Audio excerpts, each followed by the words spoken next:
шамшмэ адгийг та бүхэнд өнөөдрийн мэндийг хэлж байна. Манай төвийн бүсийн гол ураа маань төвцийг төвлөрөх хүч төвийн бүс гэж байна. Дэмэл логистик, уул уурхай, азар тариалан уламжлалт мал аж ахуйг бүхий салбар өөрөөр маш олон тулгуурт хөгжлийн эдийн засгийн бүтцээр хамгийн төвлөрсөн хүч юм аа гэж.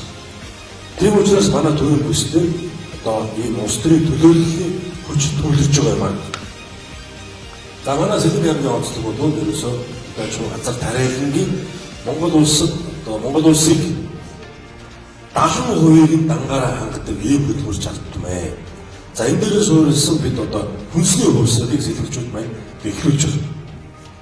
Хамтын хувьсгалын хөлгийнүүдэг сэлгэгчүүд дараагийн шинэ зууны эхний хувьсгал энэ хүнсний хувьсгалыг сэлгэгчүүд манлаж эргүүлж байна.